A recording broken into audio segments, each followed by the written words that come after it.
Hello everyone, welcome back to my channel. आज की video में हम लोग मई महीने का 4th वीक का करंट अफेयर्स कवर करेंगे। इससे पहले 3 वीडियोस डल चुकी हैं। तीनों वीक के करंट अफेयर्स कंप्लीट कर दिए गए हैं। तो अगर वो पीडीएफ चाहिए तो आप लोगों को साइट पे विज़िट करना पड़ेगा। वहाँ से आप लोग पूरी मंथली करंट अफेयर्स ले सकते हो। ठीक है, साइट का लिंक वीडियो के डिस्क्रिप्शन बॉक्स में मिल जाएगा। सो स्टार्ट करते हैं फर्स्ट क्वेश्चन के साथ। कौन सा देश माउंट एवरेस्ट के शिखर पर एक विभाजन की रेखा खींच रहा है? ऑप्शन है नेपाल, भूटान, भारत या फिर चीन। सो करेक्ट आंसर चीन है। Option number D is correct. चीन नेपाल से आने वाले पर्वतारोहियों को अपने पर्वतारोहियों से घुलने मिलने से बचाने के लिए माउंट एवरेस्ट के शिखर पर एक विभाजन की रेखा खींच रहा है। यह कदम चीन ने कोरोना संक्रमण के कारण उठाया है। हाल ही में तीसरी आर्कटिक विज्ञान मंत्रिस्तरीय बैठक का आयोजन किसके द्वारा किया गया है? ऑप्शन आइसलैंड, जापान या फिर दोनों या फिर इनमें से कोई भी नहीं। तो जो करेक्ट आंसर है वो है आइसलैंड और जापान, और दोनों ही हैं। ऑप्शन नंबर सी करेक्ट है। तीसरी आर्कटिक, ये याद रखना है कि कौन सी है ये बैठक, और इसके अलावा इसकी थीम है और किसने इसकी अध्यक्षता की है, वो सारी चीज़ें याद होनी चाहिए अगर कोई भी समिट होता है तो। ठीक है, कोई भी कॉन्फ्रेंस होती है तो। तीसरी आर्कटिक विज्ञान मंत्रिस्तरीय बैठक का आयोजन आइसलैंड और जापान द्वारा संयुक्त रूप से किया गया। यह एशिया यानी कि टोक्यो, जापान में आयोजित की जाने वाली पहली आर्कटिक विज्ञान मंत्रिस्तरीय बैठक है। बैठक की जो थीम है संवहनीय आर्कटिक के लिए जानकारी। तो थीम याद रखना। राष्ट्रीय आतंकवाद विरोधी दिवस कब मनाया जाता है? ऑप्शन है 20 मई, 21 मई, 22 मई या फिर 23 मई। यह दिवस मनाया जाता है 21 मई को। Option number B is correct. Bharat के पूर्व प्रधानमंत्री राजीव गांधी की पुण्यतिथि के उपलक्ष्य में 21 मई को राष्ट्रीय आतंकवाद विरोधी दिवस मनाया जाता है। 21 मई 1991 को एक मानव बम द्वारा श्री गांधी जी की हत्या कर दी गई थी, जिसके बाद वीपी सिंह सरकार ने 21 मई को आतंकवाद विरोधी दिवस के रूप में मनाने का निर्णय लिया। हाल ही में कौन वर्ल्ड कोरियोग्राफी अवार्ड 2020 जीतने वाले पहले भारतीय बने हैं? ऑप्शंस हैं अर्जुन भुल्लर, नवीन जिंदल या फिर सुरेश मुकुंद या फिर अरुण शर्मा। तो वह सुरेश मुकुंद हैं। Option number C is correct. भारतीय कोरियोग्राफर सुरेश मुकुंद ने 10वां वार्षिक वर्ल्ड कोरियोग्राफी अवार्ड 10वां है और 2020 का है, ये याद रखना। इसे कोरियो अवार्ड्स भी कहा जाता है। यह प्रतिष्ठित सम्मान जीतने वाले पहले भारतीय बने हैं, इसलिए इम्पोर्टेंट है। नेक्स्ट है, ब्लैक फंगस को महामारी घोषित करने वाला देश का पहला राज्य कौन सा है? इंडिया का। राजस्थान, बिहार, उत्तर प्रदेश या फिर हरियाणा। तो वह फर्स्ट स्टेट है Rajasthan. Option number A is correct. Rajasthan महामारी अधिनियम 2020 के तहत म्यूकर माइकोसिस यानी ब्लैक फंगस को संपूर्ण राज्य में महामारी व अधिसूचनीय रोग अधिसूचित किया गया है। इस तरह राजस्थान ब्लैक फंगस को महामारी घोषित करने वाला देश का पहला राज्य बना है। हाल ही में अंटार्कटिका में बर्फ का एक विशाल टुकड़ा अलग होकर दुनिया का सबसे बड़ा हिमशैल बन गया है। इसका नाम क्या है? A23A हिमखंड या फिर A76 आइसबर्ग या फिर I60 ग्लेशियर या फिर इनमें से कोई भी नहीं। सो करेक्ट आंसर जो है वह A76 आइसबर्ग है। Option number B is correct. हाल ही में अंटार्कटिका में बर्फ़ का एक विशाल टुकड़ा अलग होकर दुनिया का सबसे बड़ा हिमशैल बन गया है, जिसका नाम आपका A76 आइसबर्ग है और यह 1700 वर्ग मील लंबा है। हाल ही में भारत के यूनेस्को विश्व धरोहर स्थलों की अस्थायी सूची में कितने स्थलों को शामिल किया गया है? अस्थायी सूची की बात हो रही है। 4, 5, 6 या 7? 6। Option number C is correct. केंद्रीय संस्कृति मंत्री प्रहलाद सिंह पटेल ने हाल ही में घोषणा की है कि 6 सांस्कृतिक विरासत स्थलों को यूनेस्को की विश्व धरोहर स्थलों में जोड़ा गया है। इसके साथ ही यूनेस्को की विश्व धरोहर स्थलों की अस्थायी सूची में साइटों की कुल संख्या बढ़ाकर 48 हो गई है। यूनेस्को की विश्व धरोहर स्थलों की अस्थायी सूची में शामिल होने वाले भारतीय विरासत स्थल कौन से हैं, उनके नाम यहाँ पर दिए गए हैं। वाराणसी के गंगा घाट, तमिलनाडु में कांचीपुरम के मंदिर, ये मैं दूसरी बार बता रही हूँ, इससे पहले एक बार और ये क्वेश्चन कवर हो चुका है। मध्य प्रदेश में सतपुड़ा टाइगर रिजर्व, महाराष्ट्र सैन्य वास्तुकला, डेली टेस्ट सीरीज़ में हुआ था ये कवर क्वेश्चन, क्योंकि जो करंट अफेयर्स के इंपॉर्टेंट ज़्यादा क्वेश्चन होते हैं उनको हम टेस्ट सीरीज़ में भी ऐड कर देते हैं। Higher बैंकल megalithic site and Madhya Pradesh में नर्मदा घाटी के बेड़ा घाट, लमेता घाट। हाल ही में पिनाराई विजयन ने किस राज्य के मुख्यमंत्री के रूप में शपथ ली है? ऑप्शन है कर्नाटक, केरल, तमिलनाडु या फिर Telangana. So correct answer is Kerala, option number B is correct. हाल ही में पिनाराई विजयन ने दूसरी बार, ये इंपॉर्टेंट है, केरल के मुख्यमंत्री के रूप में शपथ ली है। विजयन की पार्टी वाम लोकतांत्रिक मोर्चा ने केरल विधानसभा चुनावों में 140 में से 99 सीटों पर जीत हासिल की थी। स्मार्ट सिटी मिशन की योजनाओं के क्रियान्वयन की प्रगति के आधार पर कौन सा राज्य पहले पायदान पर पहुंच गया है? ऑप्शन है झारखंड, बिहार, उत्तराखंड या फिर उत्तर प्रदेश। सो करेक्ट आंसर है Jharkhand, option number A is correct.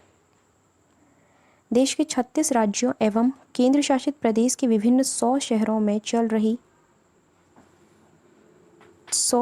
में चल रही स्मार्ट सिटी मिशन की योजनाओं के क्रियान्वयन की प्रगति के आधार पर भारत सरकार के केंद्रीय आवासन एवं शहरी कार्य मंत्रालय द्वारा जारी हालिया रैंकिंग में झारखंड पहले पायदान पर पहुंच गया है।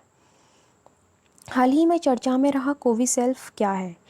कोरोना वैक्सीन है, कोरोना हेतु टैबलेट्स है, कोरोना जांच किट है या फिर पीपीआई किट है? तो यह कोरोना जांच किट है, option number C is correct. Okay, so हाल ही में कोविड-19 की जांच के लिए भारतीय आयुर्विज्ञान अनुसंधान संस्थान ने भारत के पहले स्वपरीक्षण रैपिड एंटीजन टेस्ट को मंजूरी प्रदान की, जिसे कोविशील्ड नाम दिया गया है।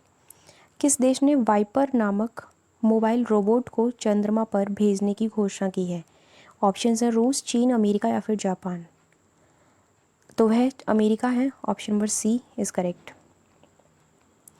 अमेरिकी अंतरिक्ष एजेंसी नासा ने चंद्रमा की सतह पर और उसके नीचे बर्फ तथा अन्य संसाधनों की तलाश के लिए वर्ष 2023 के अंत में चंद्रमा पर अपने पहले मोबाइल रोबोट को भेजने की घोषणा की है। आर्टेमिस मिशन के हिस्से के रूप में volatiles investigating polar exploration rover, जिसकी फुल फॉर्म यहाँ पर वाइपर दे रखी, मतलब वाइपर की फुल फॉर्म है ये, को चंद्रमा पर भेजा जाएगा। ठीक है, 2023 की बात हो रही है, ये याद रखना। हाल ही में किसको अंतर्राष्ट्रीय हॉकी महासंघ के अध्यक्ष के रूप में चुना गया है? ऑप्शन हैं Dinesh Kapani, Narendra Batra, Aman Sinha, Tridev Singh Rawat. So correct answer is Narendra Batra, option number B. भारतीय ओलंपिक संघ के प्रमुख नरेंद्र बत्रा को लगातार दूसरी बार अंतर्राष्ट्रीय हॉकी महासंघ के अध्यक्ष के रूप में चुना गया है। नरेंद्र बत्रा 2024 तक अंतर्राष्ट्रीय हॉकी महासंघ के अध्यक्ष का पदभार संभालेंगे। किस देश ने ब्रिक्स खगोल विज्ञान कार्य समूह की 7वीं बैठक की वर्चुअल मेजबानी की है? भारत, दक्षिण अफ्रीका, चीन या फिर ब्राज़ील? इसकी मेजबानी भारत ने की है, option number A is correct. Bharat ने हाल ही में ब्रिक्स खगोल विज्ञान कार्य समूह की 7वीं बैठक की वर्चुअली मेजबानी की है, ये याद रखना 7वीं बैठक है। जनवरी 2021 में भारत ने ब्रिक्स की अध्यक्षता ग्रहण की है। अंतर्राष्ट्रीय जैव विविधता दिवस कब मनाया जाता है? 22 मई, 23 मई, 24 मई या फिर 25 मई? यह दिवस 22 मई को मनाया जाता है। Biodiversity, option number A is correct. हर वर्ष 22 मई को अंतर्राष्ट्रीय जैव विविधता दिवस के रूप में मनाया जाता है। वर्ष 2021 में अंतर्राष्ट्रीय जैव विविधता दिवस की थीम हम समाधान का हिस्सा हैं, तो थीम इम्पोर्टेंट है। सुंदरलाल बहुगुणा किस आंदोलन के प्रणेता थे जिनकी हाल ही में मृत्यु हो गई है? इंपॉर्टेंट क्वेश्चन है। नर्मदा बचाओ आंदोलन, चिपको आंदोलन, भूदान आंदोलन या फिर एलएपी आंदोलन? तो यह संबंधित थे चिपको आंदोलन से। Option number B is correct. हाल ही में गांधीवादी सुंदरलाल बहुगुणा को, जो कि चिपको आंदोलन के प्रणेता थे, कि कोविड-19 के कारण मृत्यु हो गई। उन्हें वर्ष 2009 में पद्म विभूषण से सम्मानित किया गया था। हाल ही में किसे भारत जैव विविधता पुरस्कार 2021 से सम्मानित किया गया है? कृष्णा बजाज, गणपति राजू, शाजी एनएम या फिर Anil Kanhare? So correct answer जो है Shaji NM, option number C is correct. Shaji NM, जिन्हें प्यार से केरल का ट्यूबरमैन कहा जाता है, जो पालतू प्रजातियों के संरक्षण के लिए व्यक्तिगत श्रेणी में भारत जैव विविधता पुरस्कार 2021 से सम्मानित किया गया उनको। हाल ही में भारतीय मूल की कौन सी महिला ऑक्सफोर्ड छात्र संघ के अध्यक्ष चुनी गई हैं? अवनी जैन, आरोही सिंधी, जगदम्बा पटेल या फिर अनवी भूटानी? तो अनवी और अवनी में तो कन्फ्यूज़न होना नहीं चाहिए, क्योंकि अनवी भूटानी है correct answer. Option number D is correct. हाल ही में भारतीय मूल की अनवी भूटानी को ऑक्सफोर्ड छात्र संघ के अध्यक्ष चुना गया है। भारतीय राष्ट्रमंडल दिवस कब मनाया जाता है? 22 मई, 23 मई, 24 मई या फिर 25 मई? ये तो सभी को पता होगा इसका आंसर, पॉलिटी पढ़ा चुके हैं। तो सी, ऑप्शन नंबर सी करेक्ट है, 24 मई। भारतीय राष्ट्रमंडल दिवस 24 मई को मनाया जाता है। इस वर्ष राष्ट्रमंडल दिवस की थीम है एक साझा भविष्य प्रदान करना। हाल ही में बंगाल की खाड़ी के ऊपर कौन सा चक्रवात निर्मित हुआ है? ताउते, अम्फान, निसर्ग या फिर Yaas? So correct answer is Yaas, option number D. ध्यान रखना बंगाल की खाड़ी की बात हो रही है। भारत मौसम विज्ञान विभाग के अनुसार, विज्ञान विभाग के राष्ट्रीय मौसम पूर्वानुमान केंद्र के अनुसार, बंगाल की खाड़ी के ऊपर निर्मित चक्रवाती तूफान यास उत्तर और उत्तर पश्चिम दिशा में बढ़ते हुए भारत के ओडिशा, पश्चिम बंगाल आदि राज्यों के तटों से टकराया है, जिससे यहाँ इन राज्यों में नुकसान हुआ है। हाल ही में किस देश में स्थित माउंट नीरागोंगो ज्वालामुखी में विस्फोट हुआ है? ऑप्शन है सूडान, मलेशिया, जापान या फिर कांगो लोकतांत्रिक गणराज्य? सो करेक्ट आंसर कांगो लोकतांत्रिक गणराज्य, option number D is correct. हाल ही में कांगो लोकतांत्रिक गणराज्य में स्थित माउंट नीरागोंगो ज्वालामुखी में विस्फोट हुआ है। तो ज्वालामुखी का नाम याद रखना। इस ज्वालामुखी के फटने के कारण अब तक कम से कम 32 लोगों की मौत हो चुकी है। नेक्स्ट क्वेश्चन है, विश्व थायराइड दिवस कब मनाया जाता है? ऑप्शन हैं 22 मई, 23 मई, 24 मई या फिर 25 मई? यह दिवस 25 मई को मनाया जाता है। Option number D is correct. हर साल 25 मई को विश्व स्तर पर विश्व थायराइड दिवस मनाया जाता है। हाल ही में ओपी भारद्वाज का निधन हो गया है। ये किस खेल से संबंधित थे? हॉकी, मुक्केबाजी, क्रिकेट या फिर बैडमिंटन? मुक्केबाजी से संबंधित थे। Option number B is correct. भारतीय मुक्केबाजी के पहले द्रोणाचार्य पुरस्कार विजेता कोच ओपी भारद्वाज का निधन हो गया है। ठीक है, मुक्केबाजी के पहले द्रोणाचार्य पुरस्कार विजेता थे ये। हाल ही में किसको एटीएन ग्लिचिच पुरस्कार से सम्मानित किया गया है? हॉकी इंडिया, बीसीसीआई, भारतीय एथलेटिक्स संघ या फिर उपरोक्त सभी? Hockey India, option number A is correct.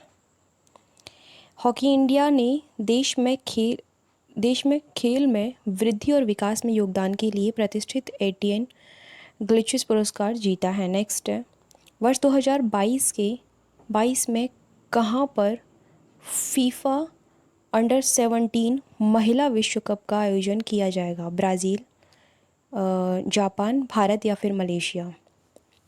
तो यह भारत में किया जाएगा। Option number C is correct. FIFA council ने हाल ही में कहा है कि अंडर 17 महिला विश्व कप अगले साल 11 से 30 अक्टूबर तक भारत में होगा। भारत को पहले 2020 अंडर 17 विश्व कप की मेज़बानी करनी थी, लेकिन कोविड-19 की महामारी के कारण रद्द होने से पहले इसे 2021 तक के लिए स्थगित कर दिया गया था। हाल ही में फोर्ब्स द्वारा जारी 2021 की सबसे अमीर एथलीटों की सूची में कौन शीर्ष पर है? कोनोर मैकग्रेगर, लियोन मेसी या फिर रोनाल्डो? अब आंसर इसी में से है तो चौथा ऑप्शन नहीं पढ़ती हूँ। कोनोर मैकग्रेगर है ऑप्शन नंबर ए। 2021 की सूची की बात हो रही है। फोर्ब्स ने वर्ष के 10 सबसे अधिक भुगतान पाने वाले एथलीटों की अपनी वार्षिक सूची जारी की है। इसमें UFC स्टार कोनोर मैकग्रेगर ने पिछले एक साल में $180 मिलियन की कमाई करके दुनिया में सबसे अधिक भुगतान पाने वाला एथलीट बन के फोर्ब्स की सूची में शीर्ष स्थान हासिल किया है। इस सूची में दूसरे स्थान पर लियोन मेसी हैं और तीसरे स्थान की बात करें तो क्रिस्टियानो रोनाल्डो। ऑप्शन नंबर जो ए है वो करेक्ट है। हाल ही में किसे बैडमिंटन वर्ल्ड फेडरेशन में सदस्य के रूप में चुना गया है? साइना नेहवाल, प्रकाश पादुकोण, हेमंत बिस्वा शर्मा या फिर ज्वाला गट्टा? हेमंत बिस्वा शर्मा है ऑप्शन नंबर सी। भारतीय बैडमिंटन संघ के अध्यक्ष हेमंत बिस्वा शर्मा को 2021 से 25 की अवधि के लिए बैडमिंटन वर्ल्ड फेडरेशन के सदस्य के रूप में चुना गया है। हेमंत बिस्वा शर्मा को असम के मुख्यमंत्री भी हैं ये, ठीक है। हाल ही में भारत सरकार ने किस देश में भारत के एक नए वाणिज्य दूतावास को खोलने की मंजूरी दी है? ऑप्शन है श्रीलंका, नेपाल, मालदीव या फिर Bhutan. Correct answer is Maldives. Option number C is correct. हाल ही में भारत सरकार के केंद्रीय मंत्रिमंडल ने मालदीव के अड्ड शहर है में भारत के एक नए वाणिज्य दूतावास को खोलने की मंजूरी दी है। नेक्स्ट है, फेक बस्टर नाम का एक डिटेक्टर हाल ही में किसके द्वारा विकसित किया गया? IIT Delhi, IIT Bombay, IIT Madras या फिर IIT रोपड़? ये जो डिटेक्टर है इसको विकसित किया है IIT रोपड़ ने। Option number D is correct. भारतीय प्रौद्योगिकी संस्थान रोपड़ और ऑस्ट्रेलिया के मोनाश विश्वविद्यालय के शोधकर्ताओं ने, दोनों के ही नाम याद रखने आपको, बिना किसी की जानकारी के वर्चुअल कॉन्फ्रेंस में भाग लेने वाले धोखेबाजों की पहचान करने के लिए इसका उद्देश्य क्या है ये भी बता दिया गया है। फेक बस्टर नाम का एक डिटेक्टर विकसित किया है। हाल ही में कौन रुडोल्फ वी सिंडलर पुरस्कार जीतने वाले पहले भारतीय बने हैं? जतिन वर्मा, नरेंद्र सिंह, डॉक्टर नागेश्वर रेड्डी या फिर Vishal Sikka? Correct answer is doctor Nageshwar Reddy. Option number C is correct. Padma Bhushan पुरस्कार से सम्मानित प्रसिद्ध गैस्ट्रोएंटेरोलॉजिस्ट डॉक्टर नागेश्वर रेड्डी ने American society of intestinal endoscopy से रुडोल्फ वी सिंडलर पुरस्कार जीता है। यह एक प्रतिष्ठित अवार्ड है जिसका नाम डॉक्टर सिंडलर के नाम पर रखा गया है, जिन्हें गैस्ट्रोस्कोपी का जनक माना जाता है। ये फैक्ट इम्पोर्टेंट है। हाल ही में किसी अंतर्राष्ट्रीय हॉकी महासंघ द्वारा अध्यक्ष पुरस्कार से सम्मानित किया गया है? अनिज बाजवा, VK पांडियन, नवीन पटनायक या फिर नरेंद्र बत्रा? VK पांडियन को नवाजा गया। Option number B is correct. V Karthikeyan Pandian, जो इनका पूरा नाम है, जो ओडिशा के मुख्यमंत्री नवीन पटनायक के निजी सचिव हैं, को अंतर्राष्ट्रीय हॉकी महासंघ द्वारा अध्यक्ष पुरस्कार से सम्मानित किया गया है। उन्हें ओडिशा में हॉकी के आयोजन और प्रचार की दिशा में उनके योगदान के लिए यह सम्मान दिया गया है। हाल ही में किसे निर्वासित तिब्बती सरकार यानी केंद्रीय तिब्बती प्रशासन का अध्यक्ष चुना गया है?